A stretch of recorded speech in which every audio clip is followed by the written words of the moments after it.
vamos à palavra de Deus, Atos capítulo 4, versículo 31, Atos 4 e 31. E tendo eles orado, moveu-se o lugar em que estavam reunidos, e todos foram cheios do Espírito Santo, e anunciava com ousadia a palavra de Deus. Amém e amém. Queridos irmãos, pelo que o pastor Marcos me passou, os irmãos estão tratando aqui uma série sobre oração. Já foi falado sobre a invocação, quando a oração nasce. Já foi falado sobre a oração e a adoração começam pelo trono da graça.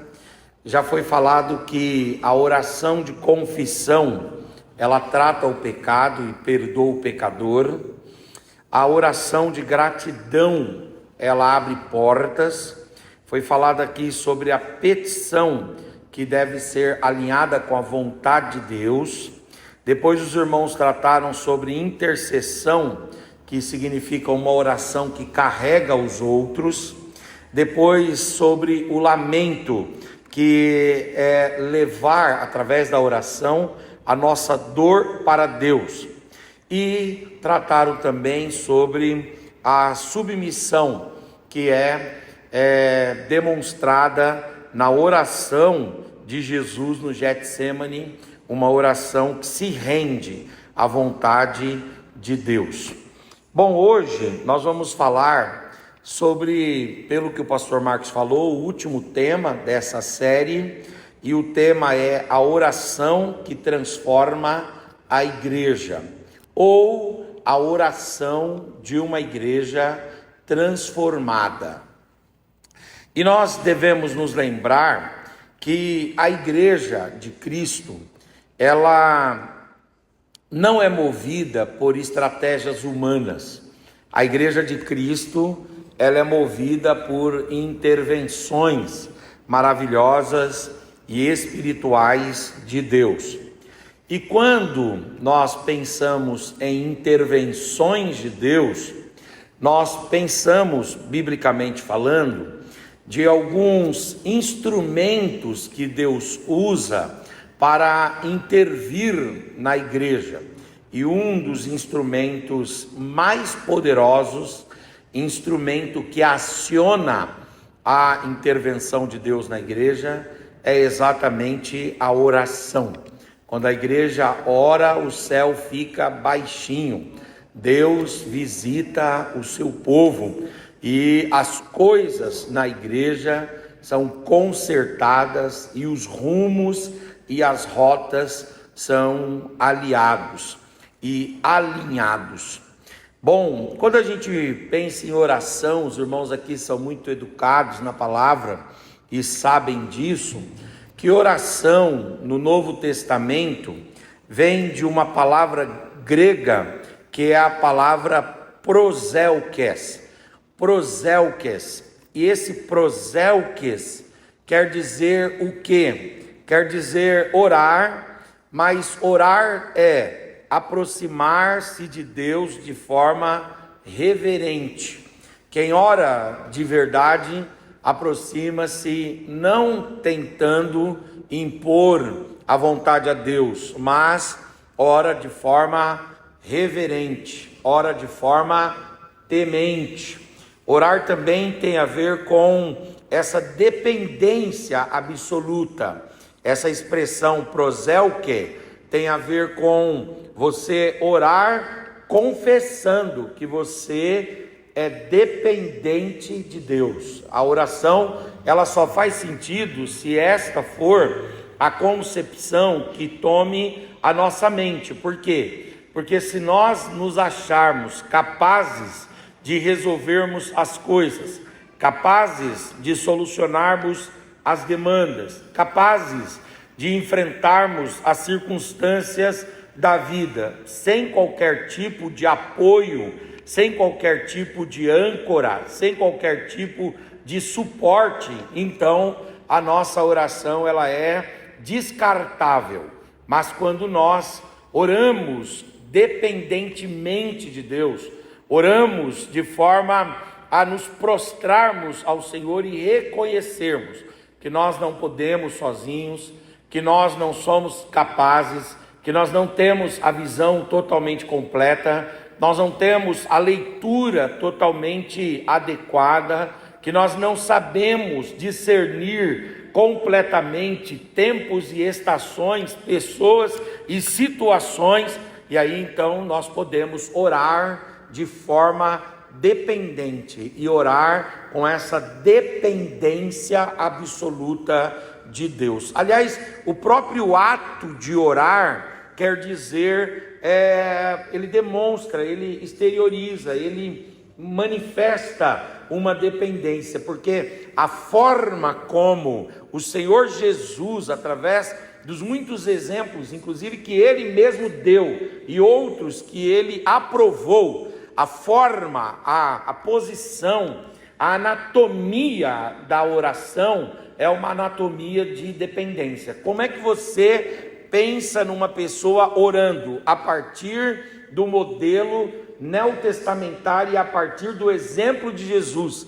É uma pessoa que anatomicamente, quando ela mostra a sua fisiologia, quando ela mostra a sua compleição física, ela está numa posição de rebaixamento, numa posição de prostração, ela está numa posição de dependência, reforçando que orar é depender. Quem ora, depende. Quem ora, pede ajuda. Quem ora, suplica por intervenção. E Deus é tão misericordioso, porque às vezes a gente, por conta de uma série de coisas na vida, nós somos obrigados a nos prostrarmos diante de tantas coisas e diante de tantas pessoas que não nos garantem intervenções e soluções.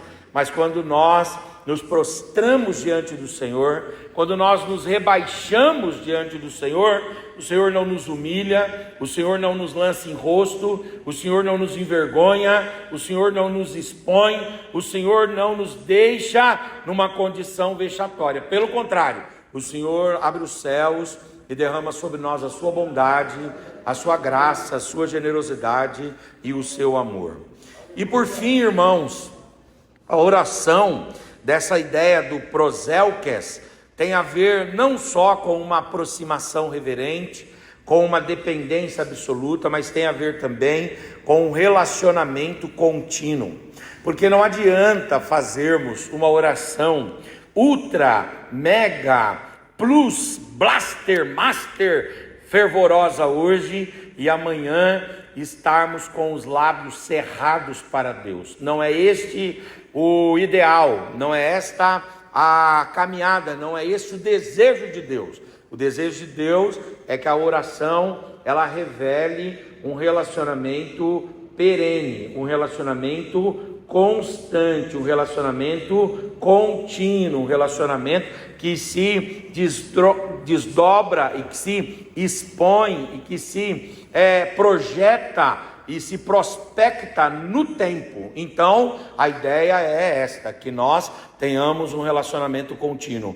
Eu não gostaria de ter o Eduardo perto de mim só quando ele quer que eu libere algum dinheiro para ele. Eu não gostaria que a Moniquinha chegasse perto, me bajulando, só quando eu fosse liberar algum dinheiro para ela. Eu preciso que se estabeleça um relacionamento contínuo. Da mesma forma, Deus também assim vê. Ele não quer que oremos só quando as portas estão fechadas, quando os céus estão de bronze, quando a tempestade está incontrolável, quando o vendaval está nos agitando de forma avassaladora. Não, senhores, Deus nos quer orando todos os dias, nos dias bons e nos dias maus, nos dias felizes e nos dias tristes, nos dias de festa e nos dias de luto. Não importa se na UTI, na semi-intensiva, não importa se numa mesa de jantar comemorando uma vitória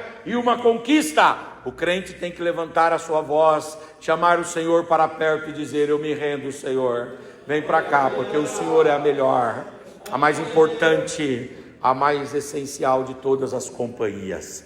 E quem faz isso, ora com autenticidade, ora de forma genuína. Então hoje nós vamos falar sobre esta oração que transforma a igreja e uma oração que faz com que os céus se movam. Uma oração que transforma a igreja, move o céu e indica uma igreja transformada. Ela tem algumas características, eu vou trabalhar essas características rapidamente aqui. Em primeiro lugar, a oração que transforma a igreja, que move o céu, é uma oração que nasce da unidade da igreja. A unidade da igreja não é um detalhe no reino de Deus. Ela é o ambiente onde a oração ganha força, onde a oração ganha direção, onde a autoridade espiritual se estabelece.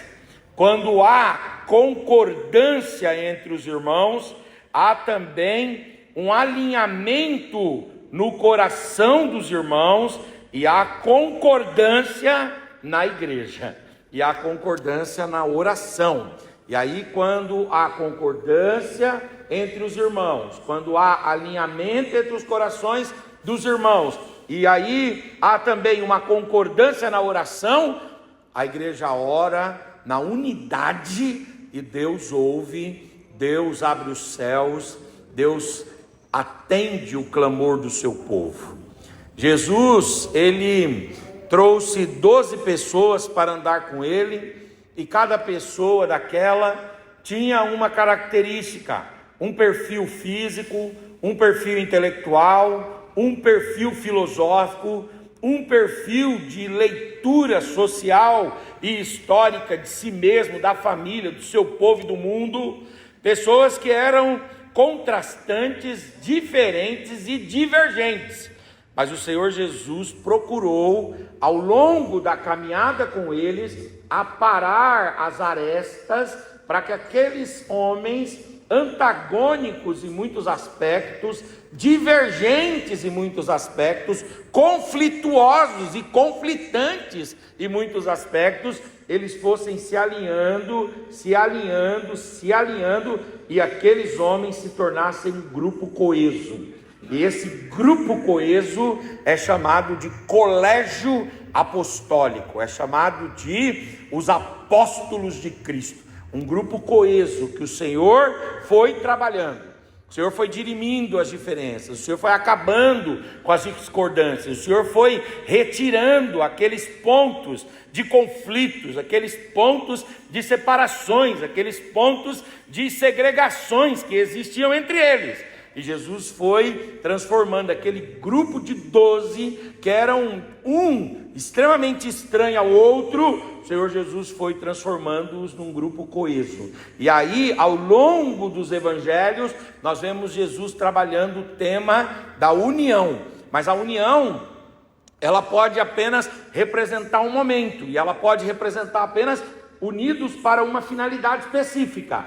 Por isso que nós não trabalhamos muito a questão da união, nós trabalhamos a questão da unidade, porque a unidade, ela nos mantém coesos. E aí, nós não estamos unidos só porque queremos chegar num propósito e só por uma janela de tempo, mas nós estamos unidos em Cristo Jesus e na causa de Cristo e na causa do Evangelho. E não importa quantos anos passemos juntos, haverá sempre unidade em nosso meio. Haverá sempre comunhão, haverá sempre koinonia, haverá sempre amizade, respeito, amor, fraternidade, solidariedade entre os irmãos. O Senhor Jesus, ele vai dizer sobre a importância dessa unidade, mostrando que quando há unidade, quando há coesão, quando há uma coalizão entre os irmãos, quando há uma agremiação, um ajuntamento, quando há de fato e de verdade um vínculo afetuoso, quando há de fato um vínculo de amizade, de respeito, Jesus fala que isso mexe com os céus. Vejam o que diz Mateus, capítulo 18, versículo 19. Ele diz assim: também vos digo que, se 2 de vós concordarem na terra acerca de qualquer coisa que vocês decidirem pedir em oração ao Pai, isso lhe será feito pelo Pai, que está nos céus. Ou seja, Jesus está aqui dizendo que a concordância, a unidade, a comunhão entre os irmãos faz com que a oração seja ouvida diante de Deus. Deus ouve a oração de uma igreja coesa. Deus ouve a oração de uma igreja unida. Não deixe as separações se instalarem.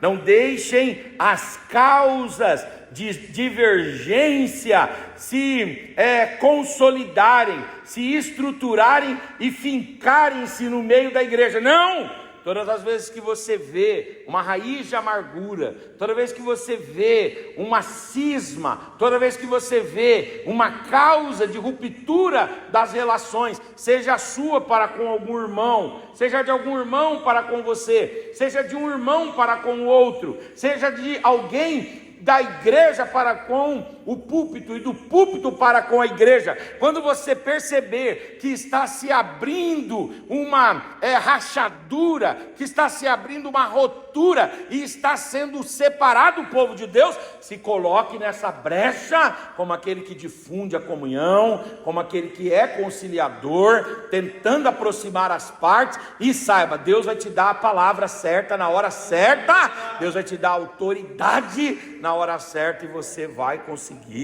restabelecer a paz, porque é só uma igreja coesa e unida que consegue ter uma oração que passa desse teto aqui, passa do céu cósmico, passa do céu atmosférico e atinge o trono da graça. Jesus falou: vocês precisam ligar as coisas na terra, vocês precisam decidir as coisas juntos, vocês precisam abafar, vocês precisam exprimir as divergências e as diferenças de vocês e orarem como uma família. Vocês precisam clamar como um povo só. Vocês precisam clamar como a Trindade clama. A Trindade são 3 pessoas, um só Deus, uma só vontade, um só sentimento, um só pensamento. Que o Senhor também faça isso com a igreja. Porque se 2 de vocês ligarem as coisas na terra, elas serão ligadas lá no céu também. Quando o Senhor ouvir a oração de uma igreja coesa, o Senhor ouve, o Senhor atende.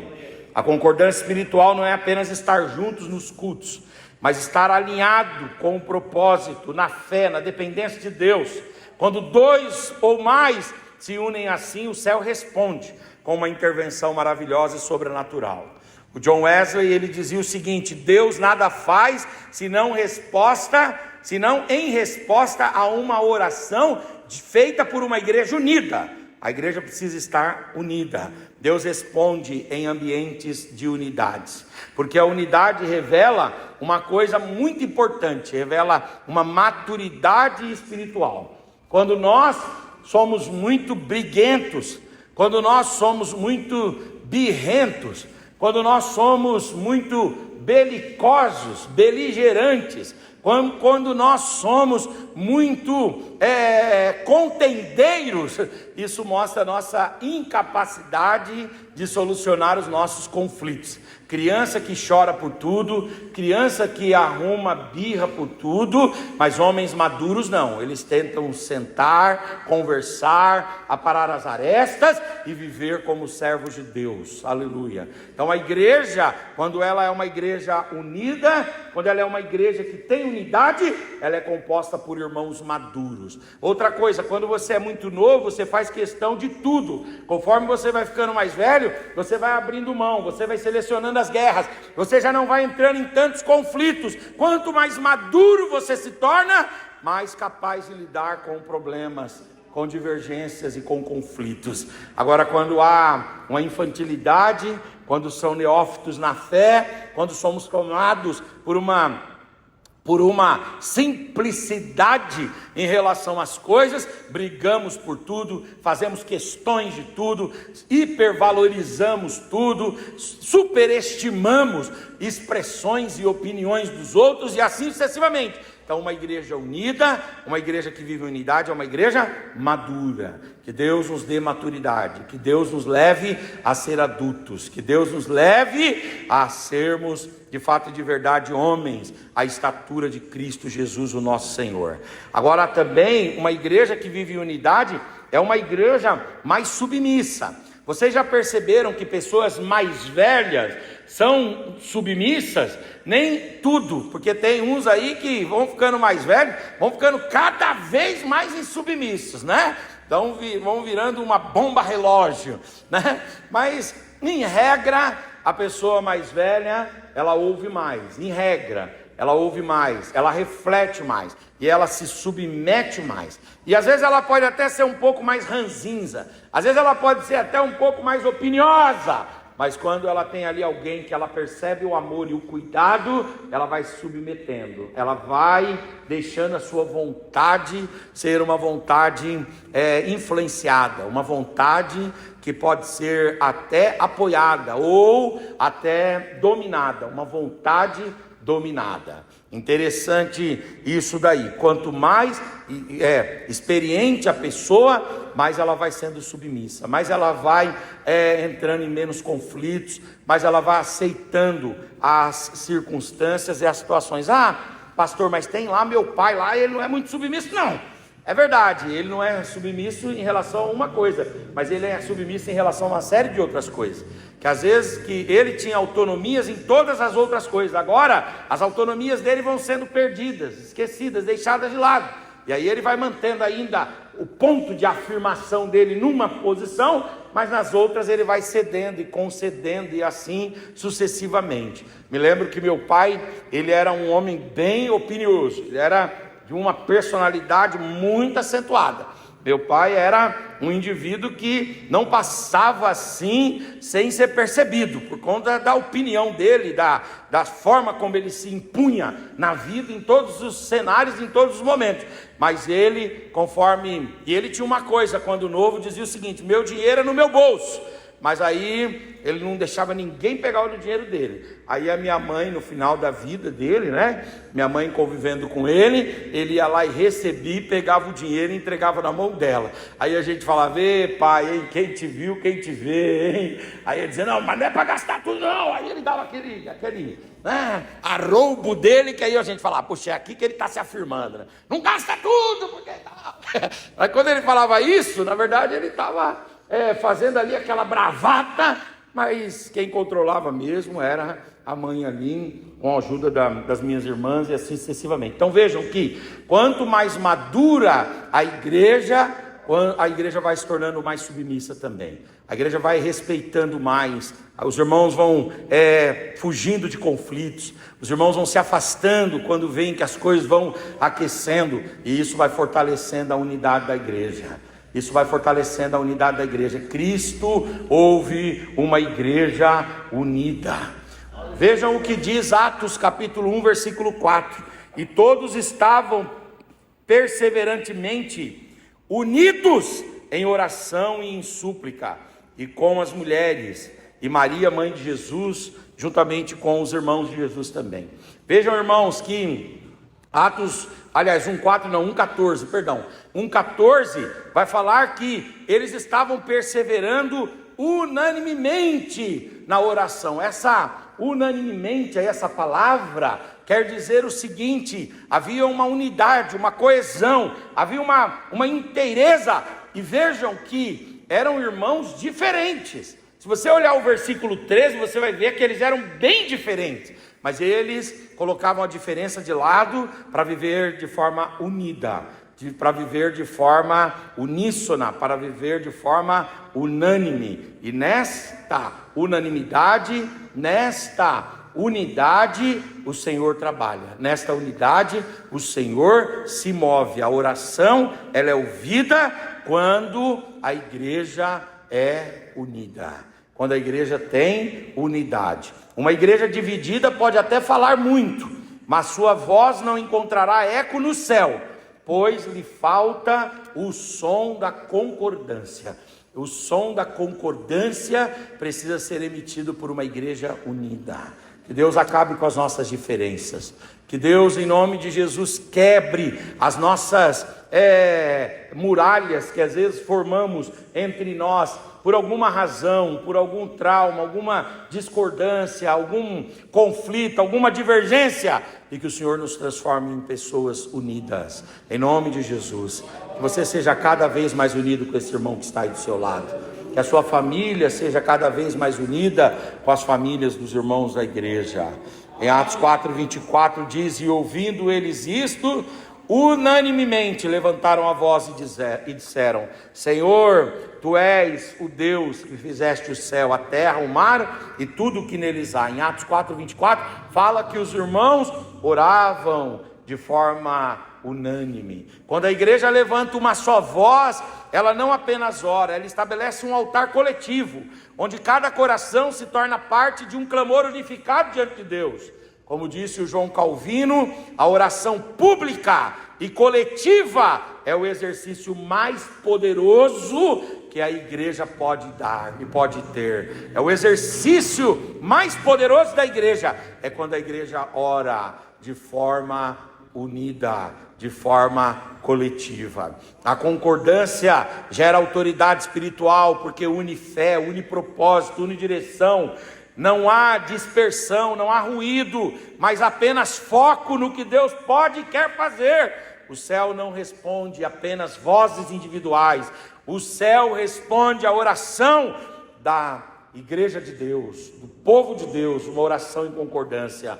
Responde corações alinhados e prostrados, uma fé coletiva, uma unidade espiritual. A ausência de unidade não apenas enfraquece a igreja, ela silencia também a sua voz no mundo espiritual, enquanto a unidade transforma simples orações em decretos espirituais e cheios do poder de Deus. Queridos irmãos, que Deus nos dê unidade em nome de Jesus.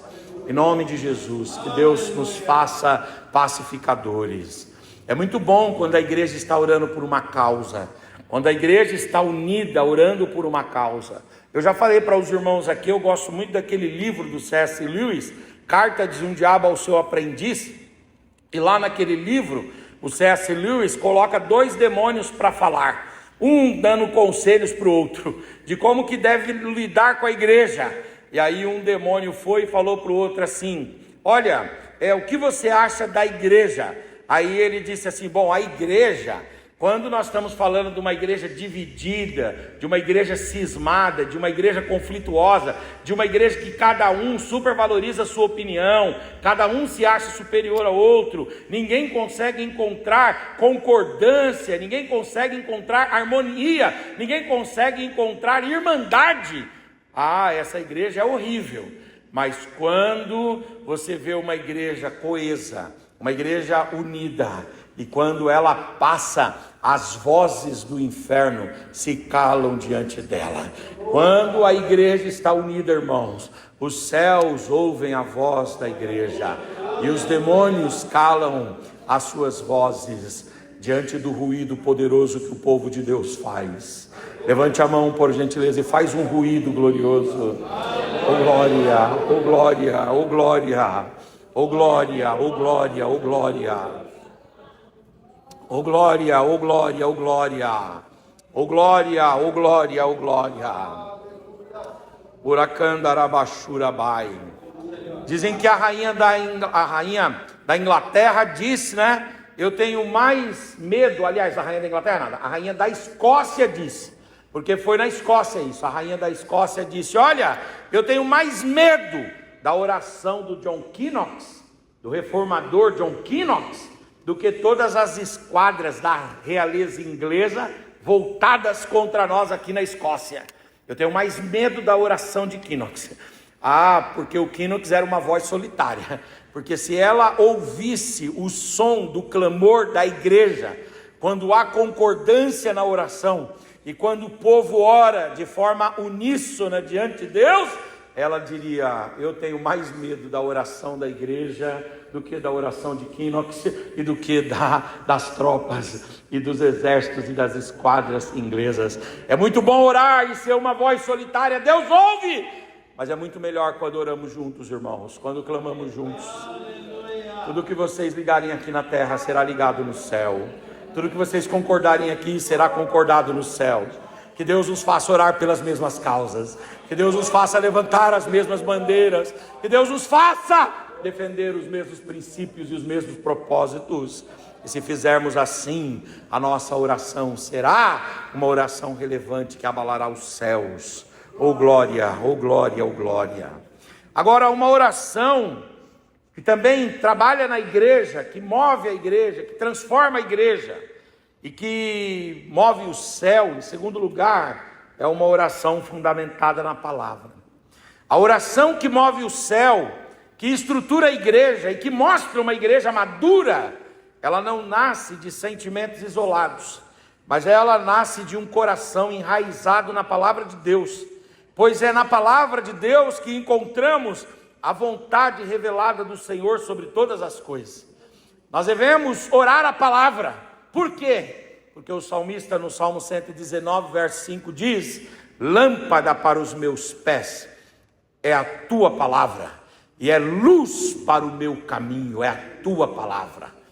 Quando nós oramos a palavra, quando nós reproduzimos a palavra e oramos de acordo com a palavra de Deus, nós somos iluminados por dentro, lâmpada para os nossos pés, e somos iluminados por fora, e luz para o nosso caminho. Tem um livro do John MacArthur que eu gosto muito, que ele diz: pense biblicamente. Mas no meio do livro ele diz: se você pensar biblicamente, você vai orar biblicamente. E se você orar biblicamente, você não vai pedir nada que a Bíblia não autorize. Você não vai pedir nada que extrapole os limites bíblicos. Você não vai pedir nada que a Bíblia condene. Você só vai orar a palavra. E ao orar a palavra, você vai ver a palavra de Deus se cumprir na sua vida e na vida da igreja. É a palavra que ilumina o coração e o caminho da oração, dando direção segura àquilo que pedimos, evitando que os nossos lábios se movam fora do propósito de Deus afirmado na sua palavra. Como disse o Martinho Lutero, orar bem é orar com a palavra de Deus, é reafirmar a palavra de Deus, orar a palavra de Deus. A oração eficaz é uma oração bíblica, porque ela não nasce de vontades espúrias do homem, mas de uma revelação divina dada pela sua palavra. Quando oramos segundo as Escrituras, estamos caminhando na concordância com aquilo que Deus já declarou. Ora, a palavra de Deus, ela não apenas orienta a nossa oração, ela também legitima a nossa oração diante de Deus, pois Deus vela sobre a sua palavra para cumprir. Veja o que Jesus falou em João 15:7. Se vós estiverdes em mim, e se as minhas palavras estiverem em vós, pedireis tudo o que quiserdes, e vos será feito. A palavra de Jesus precisa ser abundante em nós, porque quando nós vamos fazer pedidos, nós precisamos passar os nossos pedidos na peneira da palavra. E aí, quando nós estivermos peneirando os nossos pedidos, nós vamos ver que muitas das coisas que nós queríamos pedir quando nos aproximamos de Deus em oração, o Senhor não permite que nem pronunciemos diante dele, porque são coisas que dizem respeito às nossas paixões, aos nossos ciúmes, às nossas invejas, às nossas guerras, às nossas porfias, às nossas dificuldades. São coisas que nós não deveríamos nem falar diante de Deus. Aí, quando nós passamos a nossa oração pelo filtro da palavra, o que pedimos é aquilo que a palavra de Deus nos autoriza, a palavra de Deus nos legitima, a palavra de Deus nos dá coragem e liberdade para pedirmos. Devemos orar com a palavra, porque se orarmos com a palavra, a igreja será bem estruturada e a nossa oração será ouvida. A nossa oração será ouvida. Quando a palavra permanece em nós, ela molda os nossos desejos, ela purifica as nossas intenções, ela alinha os nossos pedidos com a vontade perfeita de Deus. Como diz o Spurgeon, a palavra de Deus é o combustível de uma oração verdadeira. Deus responde a sua própria palavra, porque Ele não nega a si mesmo a sua palavra. Aquilo que Ele prometeu na palavra, Ele é fiel para cumprir. E aquilo que Ele proibiu na palavra, não adianta pedir. Você não adianta orar pedindo o que Deus proibiu na palavra. Deus não vai te dar. Você vai fazer campanhas, você vai investir dinheiro, você vai gastar a sua vida, mas está contra a palavra, Deus não vai te dar. Mas por outro lado, tudo que você pedir, que estiver em consonância com a palavra, os céus vão se abrir. Os céus vão se abrir em favor da sua vida. Os céus vão se abrir para a sua vida quando você orar em consonância com o respaldo, com a segurança da palavra. Quem ora sem base bíblica corre o risco de pedir fora da vontade de Deus. Mas quem ora com a palavra, pede com segurança, pede com ousadia, pede com fé. Em Atos 4, 25 e 26 diz: que dissestes pela boca de Davi teu servo, porque bramam os gentios e os povos pensam coisas vãs, levantaram-se os reis da terra e os príncipes se ajuntaram a uma contra o Senhor, o seu ungido. A igreja primitiva, ela orava. O texto fala dessa oração citando as escrituras, mostrando que a sua oração não era uma oração improvisada, não era uma oração que refletia só seus pensamentos perdidos, divagantes, não! Mas a oração era uma oração fundamentada na revelação já estabelecida pela palavra de Deus.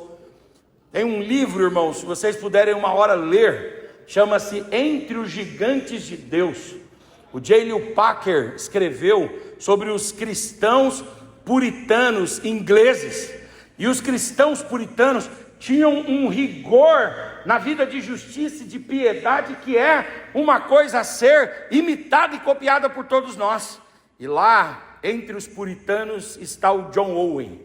E o John Owen, ele diz o seguinte: sem a palavra, a oração perde a alma. É como uma lata vazia que faz som, mas não transmite, não leva nada consigo. A alma da oração é a palavra.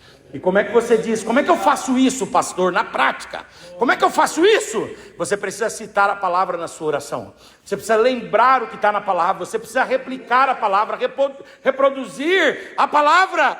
E conforme você vai reproduzindo a palavra, você vai ajustando sua oração, vai corrigindo seus pensamentos, vai ressignificando as suas palavras, vai alimentando o seu coração com a palavra de Deus. E aí você só pede aquilo que é possível pedir. Você só pede o que Deus está disposto a te entregar. Você só pede aquilo que você deve pedir. A igreja que ora sem palavra se perde. A que ora com a palavra tem direção, pois a Escritura transforma a oração em um instrumento que é concordante com o propósito eterno de Deus. Orar a palavra é devolver a Deus aquilo que Ele mesmo declarou, estabelecendo na terra aquilo que já foi liberado no céu. Quando a igreja ora a palavra, ela ora a vontade de Deus, e é por isso que a sua oração se torna uma oração precisa, uma oração poderosa, uma oração eficaz. Uma igreja enraizada na palavra ora com autoridade espiritual. Por quê? Porque ela não fala com Deus apenas, mas ela fala a partir do que Deus diz. Ela usa as palavras de Deus para falar com Deus. Ela usa os argumentos de Deus para falar com Deus. E quando a igreja faz isso, Deus abre o seu coração, porque Deus está disposto a cumprir com a sua palavra. O que você pedir que estiver divorciado da palavra, não haverá deferimento para você, não haverá concessão para você. Mas aquilo que você pedir alinhado com a palavra, saiba, Deus vai fazer. Então ore mais a palavra. Ore a palavra. Quando você pedir livramento, cita o Salmo 91. Quando você estiver passando por crises, por dificuldades, por aflições, ore a Deus e cite o Salmo 46. Quando você estiver passando por dificuldades, por necessidades, cite a palavra de Deus. Quando a palavra de Deus diz: olha, o salmista Davi disse: eu já fui moço, hoje eu sou velho. Eu nunca vi um justo desamparado, nem a sua descendência mendigar o pão. Manda o pão, Senhor. Manda o pão, Senhor. Manda o pão, Senhor. Manda o pão, Senhor. Uracandaramachurabai. Deus vai mandar o pão. Deus vai mandar o pão. Deus vai mandar o pão. Deus não sofre de Alzheimer. Deus não sofre de amnésia. Deus não é um desmemoriado. Não, senhores, nós não fazemos isso para que nós lembremos Deus do que Ele disse e possamos então entrincheirar Deus, possamos então acossar Deus numa parede e dizer assim: está vendo, o Senhor falou, agora faz. Não é para isso. Na verdade, quando nós oramos a palavra, não é Deus que é alinhado, são os nossos pedidos que são corrigidos, são aliados, são moldados, são preparados, são elaborados. Oh glória, a palavra trabalha as nossas orações, os nossos clamores, as nossas súplicas. E aí, nós pedimos a Deus aquilo que o Senhor deseja ouvir de nós. Uracandaramachurabai. Esses dias eu estava falando da Valnice Milhomes.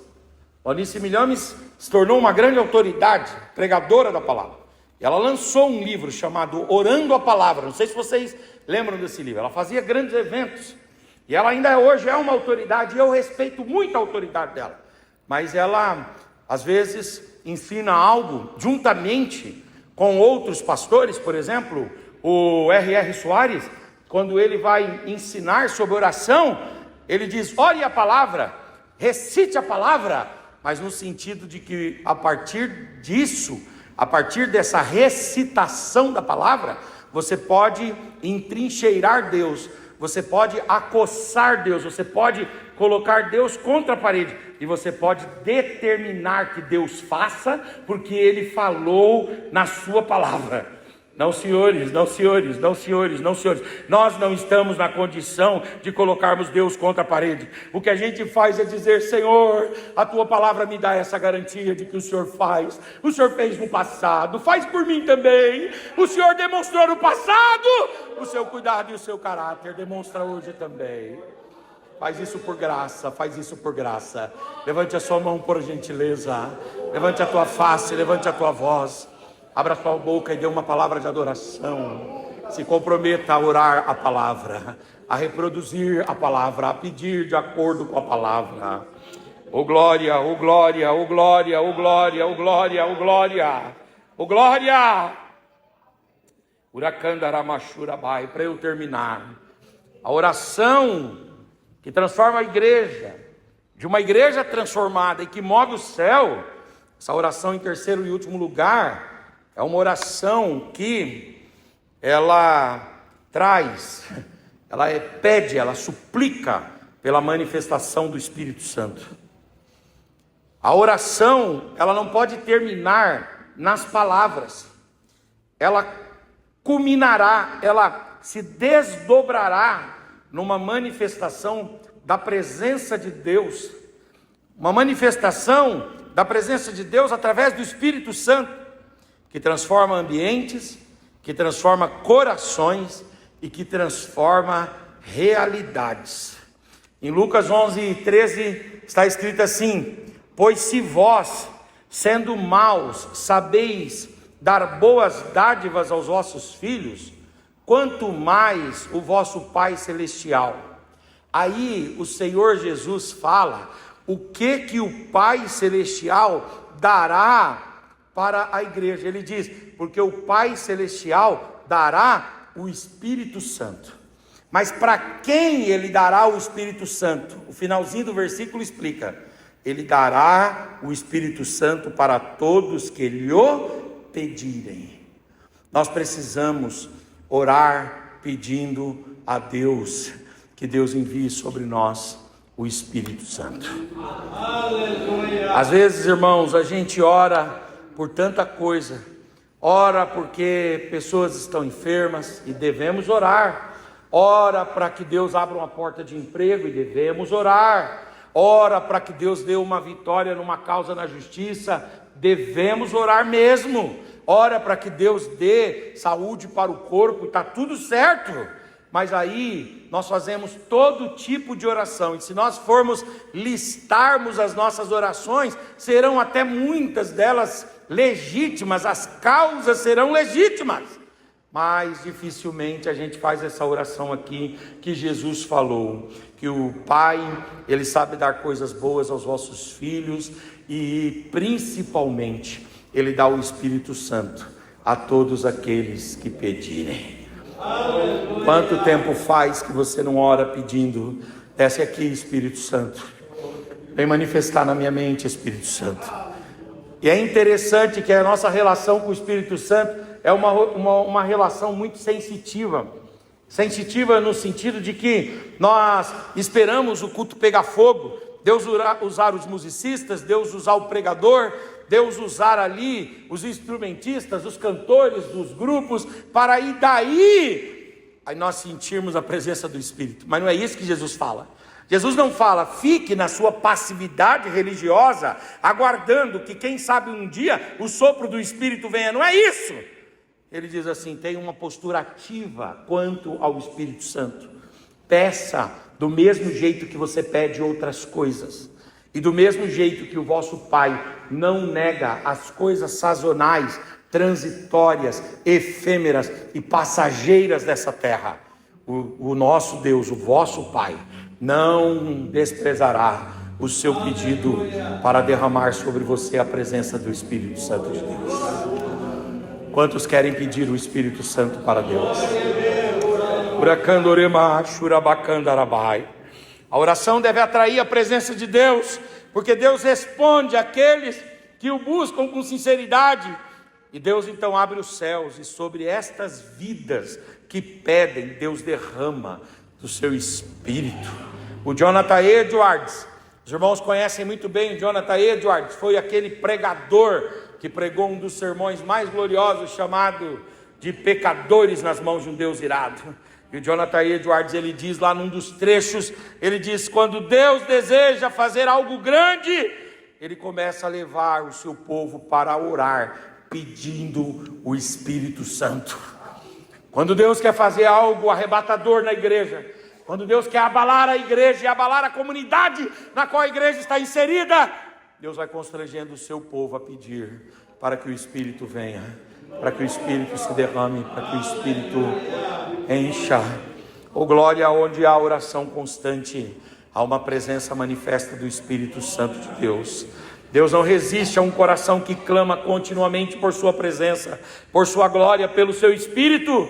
A manifestação do Espírito não é resultado de eventos, mas é resultado de uma intimidade cultivada, numa oração consciente, onde o indivíduo ora no secreto, pedindo o Espírito Santo, e o Espírito Santo vem, e há um impacto público, quando todos veem a descida poderosa do Espírito Santo.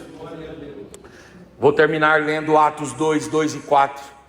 E de repente veio do céu um som como de um vento veemente e impetuoso, e encheu toda a casa. E todos os que estavam assentados, e foram vistas, sobre todos os que estavam assentados, e foram vistas por eles línguas repartidas como que de fogo, as quais pousaram sobre cada um deles.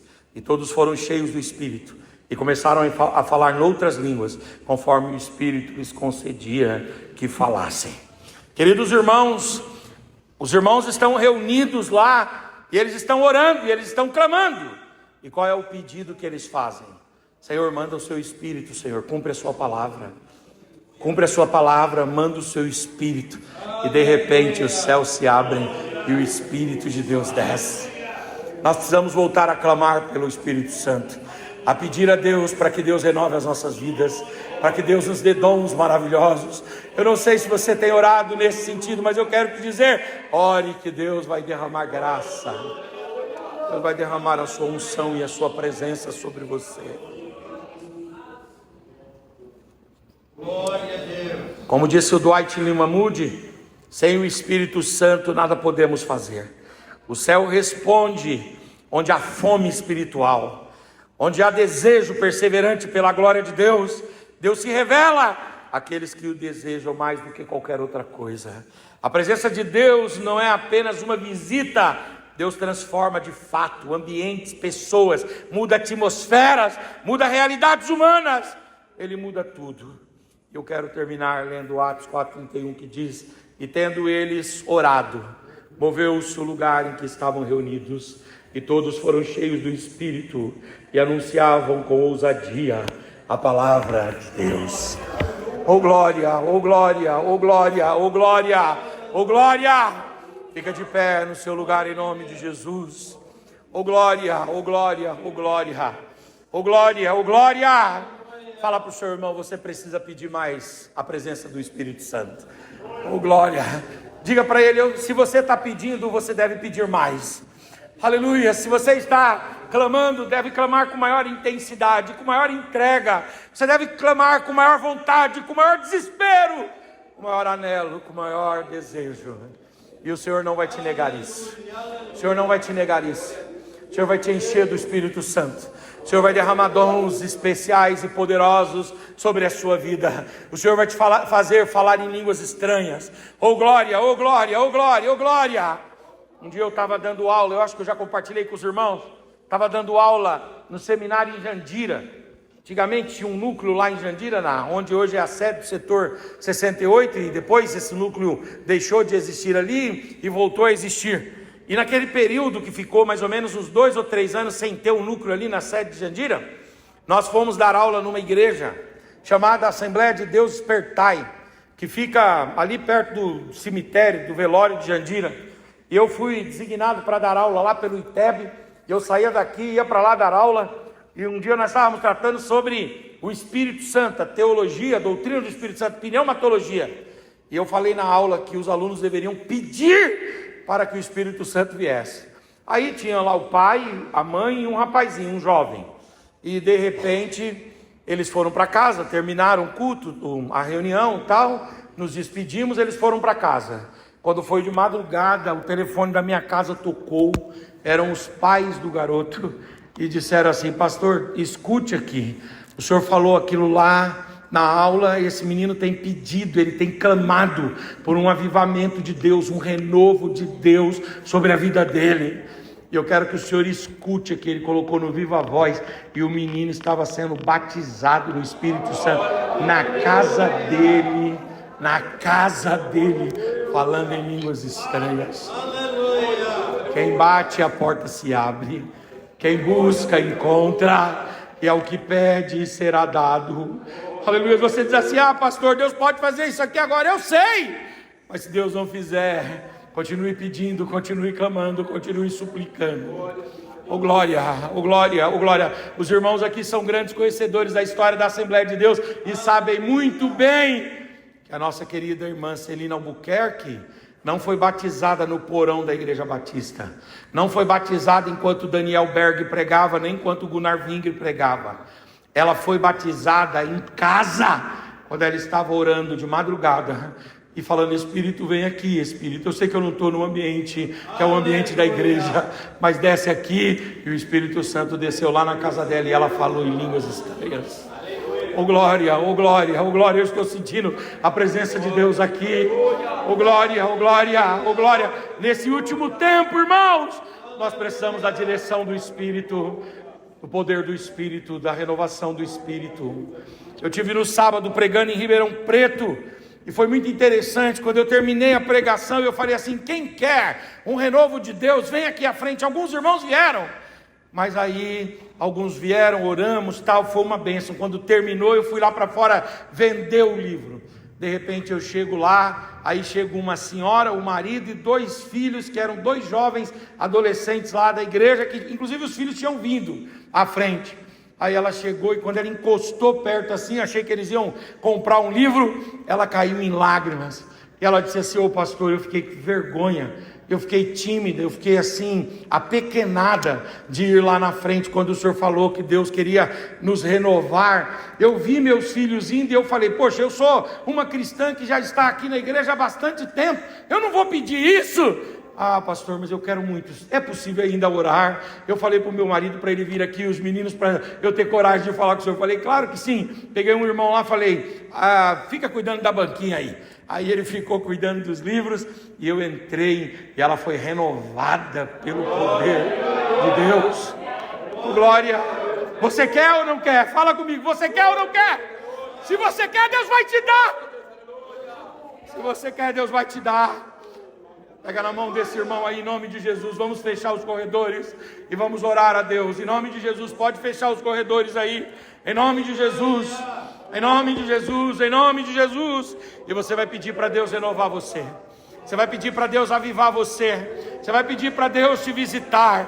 Você vai pedir para que o Senhor te traga a alegria da salvação. Você vai pedir para que o Senhor não deixe você cair no marasmo espiritual. Você vai pedir para que o Senhor te revisite como Ele te visitou uma vez. Você vai pedir para que Ele te dê variedade de línguas, interpretações de línguas, para que Ele derrame dons especiais e extraordinários. Glória a Deus. Erekandorema shurabai, urakandarama shurabai, urakandorema na shuramai, orekantaraba na kandarama na shurabai. Renova, Senhor, a tua igreja, Senhor. Renova os teus escolhidos, Senhor. Renova os teus servos. Renova o teu povo, Senhor. Faz o céu se abrir, Senhor, esta noite, em nossa vida, na nossa alma, na nossa mente, Senhor. Uracandoremana chorabai. Tira de nós toda a frieza, tira de nós toda a apatia, tira de nós toda a indiferença, tira de nós, Senhor, toda a covardia, toda a timidez, Senhor. Nos dá, ó Deus, espírito de ousadia. Nos dá espírito, ó Deus, de intrepidez. Nos dá espírito de coragem.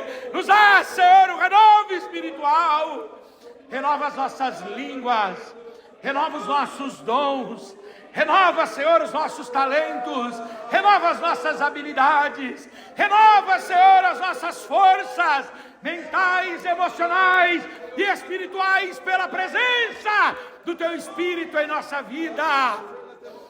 Renova, Senhor, a nossa família.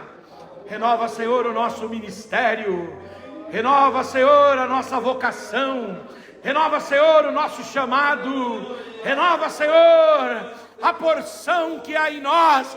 Renova, Senhor, renova essa noite aqui, Senhor. Essa pessoa que faz tempo que não fala em línguas, Senhor, a autoridade para que ela volte a falar agora, Senhor, em nome de Jesus.